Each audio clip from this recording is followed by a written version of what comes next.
Scheduled Caste Scheduled Tribe Atrocity Act 1989 BTC বা BTR এই লটো implement হোৱা নাই আজি অসম চৰকাৰে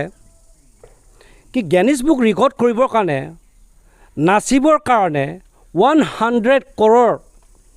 আহা 14 তাৰিখে পানীত পেলাবলৈ গৈ আছে তাত ক'বলৈ আমাৰ একো আপত্তি নাই কিন্তু এট্ৰচিটি এক্ট মতে ইয়াত লিগেল আৱেৰনেছ কৰিব লাগিছিলে যেনেকৈ মাজত কৈছিলে চাইল্ড মেৰিজৰ কেম্পেইন কৰি আছে কিন্তু এট্ৰচিটি এক্টটোত BTR গভৰ্ণমেণ্টে কাৰ্বি আংলং গভৰ্ণমেণ্টে ডিমা হাছাও গভৰ্ণমেণ্টে অল দ্য অট'নমিক কাউন্সিল ট্ৰাইবেলসকলে কিয় নিমাতি হৈ আছে আপোনালোকে কিয় য়েছমেন হৈ আছে দিছ ল ইজ ভেৰি ইম্পৰ্টেণ্ট ল ফৰ আছ এই লটো ইমপ্লিমেণ্ট কৰিবৰ কাৰণে আপোনালোকে এটলিষ্ট ইনিচিয়েটিভ লওক নম্বৰ 1 নম্বৰ 2 আসাম গভৰ্ণমেণ্টে কোটি কোটি টকা পেলাই আছে unnecessarily কিন্তু এই এট্ৰচিটি এক্টত অসমৰ ৰাইজৰ কাৰণে অসমৰ ট্ৰাইবেলৰ কাৰণে অসমৰ বাজেট সেকশ্যনত 1 টকাও আজিলৈকে বাজেটত দাখিল কৰা নাই এটো ন্যায় না is it right is it no Assam চৰকাৰে ট্ৰাইবেল সকলক নেগলেক্ট কৰি আছে this is the proof Assam চৰকাৰে ট্ৰাইবেলক সাপ্ৰেছ কৰিছে এইটোৱে এভিডেন্স কেলৈ কৈছোঁ কেলৈ ইয়াত একমতে বাজেটত পইচা দৰিব লাগিছিলে আজি অসম চৰকাৰে বিজেপি চৰকাৰে মামা বুলি কৈ পেলাই স্কুটি কিনি দিয়ে মটৰচাইকেল কিনি দিয়ে কোনোবা মোবাইল কিনি দিয়ে কিন্তু ট্ৰাইবেলৰ কাৰণে আজি 1 টকা পইচাৰ সদনত বাজেটত দৰা নাই this is too much this is very illegal বুলি কম অসমৰ মাটিত অসমৰ ট্ৰাইবেলসকলৰ বেল এণ্ড ব্লক মাটিটো ইভেকশ্যন কৰিবলৈ অসমৰ টকা নাই বুলি কয় অসম চৰকাৰৰ কেনেকুৱা এই গভৰ্ণমেণ্টটো আপোনালোকে চাওকচোন আৰু লগতে আমাৰ 1988ত 11জন বড়ো মাইকী মানুহক বুমকাত ৰেপ হৈছিলে আজিলৈকে সেই ফেমিলি ভিক্টিম ফেমিলিয়ে ন্যায় নেপালে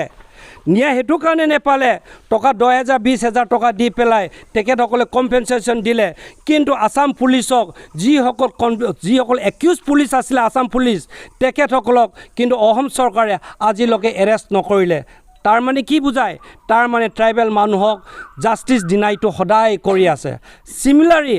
আমি এই ডিম্বেশ্বৰ কেছটোত আমি হেতুৱে ভাবিছোঁ অসম চৰকাৰে যদি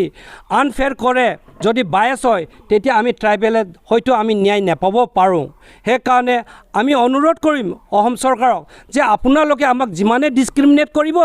যিমানে এক্সপ্লইট কৰিব সিমানে আমি ডে বাই ডে আমি বাউণ্ড হৈ যাব যে অসমৰ লগত থকাটো আমাৰ কাৰণে জটিল হৈ গৈ থাকিব আৰু লগতে এই BTR গভৰ্ণমেণ্টে ছাত্ৰসন্থা কৰি থকা অৱস্থাত সিমান ডাঙৰ চিঞৰিছিলে ন' বড়োলেণ্ড ন' ৰেছ বুলি চিঞৰাটো আজি বড়ো মানুহক চৰাই কুকুৰৰ নিচিনা গুলিয়াই মাৰিছে ডেড বডিটো যেনেকৈ আমি গাহৰি পুতি দিওঁ এনেকৈ আমাৰ ডেড বডিটো পুতি দিছে 3 দিনৰ পিছত ডেড বডিটো কান্দিছে আপোনালোকে তাত ইণ্টাৰফেয়াৰ কৰিব লাগিছিলে আজি BTC চৰকাৰ কাৰ কাৰণে আছে বড়োৰ কাৰণে আছে বড়োৰ কাৰণে আপুনি মাত মাতিব লাগিছিলে কিন্তু আমি দেখা নাই টিভিত আমি দেখা নাই আপোনালোকক CMক এই নিবেদন দিয়া ইট ইজ নট এপ্ৰিচিয়েবল আমি এপ্ৰিচিয়েট নকৰোঁ আপোনাৰ BTRক য'ত আপোনাৰ ডেড বডি কান্দি ওলাইছে কিবাৰ পৰা মাটিৰ পৰা 3 দিনৰ পিছত কেনেকুৱা অন্যায় আমাক কৰিছে আপোনালোকে চাওক আপোনালোকে শুনিছে UPত হাত্ৰা কেছত ৰাতি ডেড বডি যেতিয়া জ্বলাবলৈ আহিছিলে পুলিচক চিঞৰ বাকৰ কৰি আল্টিমেটলি পুলিচক কিমান গালি দিলে যে ডেড বডি আপুনি জ্বলাব নোৱাৰে ৰাতি কিন্তু high court supreme court inter UP court common civil ছ'চাইটিয়ে ইণ্টাৰফেয়াৰ কৰি পেলাই সিহঁতক জাষ্টিছ দিয়াই দিছে তাত ভিক্টিম ফেমিলিক 24 লাখ দিয়াই দিছে কিন্তু অসম চৰকাৰ প্লাছ BTR চৰকাৰে কিয় কাৰণে ভিক্টিম ফেমিলিক এটকা আজি দিনৰ কাৰণে সিহঁতে ৰিলিফ দিব পৰা নাই কিয় BTR গভৰ্ণমেণ্টে আমাৰ কাৰণে এটা শব্দ মাতা নাই আমি ভাল পোৱা নাই এইটো তাৰ মানে BTRক অলৰেডি সিহঁতে এজেণ্ট হৈ পেলাই কাম কৰি আছে নেকি মই সদায় এটা কথা কওঁ যে ট্ৰাইবেল MLA ট্ৰাইবেল MP আৰু ট্ৰাইবেল যিবিলাক অট'নমিক কাউন্সিল GM বিলাক আপোনালোকে সদায় য়েছমেনে হৈ থাকিব নেকি আপোনালোকক আমি এটাই ৰিকুৱেষ্ট কৰিছোঁ স্লেভ মেণ্টেলিটিটো আপোনালোকে চেঞ্জ কৰক আদাৰৱাইজ নেক্সট ইলেকশ্যনত আপোনালোকক গাঁৱত সোমাবলৈ আমি আপোনালোকক টোটেলি প্ৰহিবিটেড কৰিম আমি পৰিৱৰ্তন বিচাৰিম আপোনালোকক আমি ৰিপ্লেচ কৰি আছোঁ যদি আপোনালোকে আমাৰ কাৰণে মাত নামাতে থেংক ইউ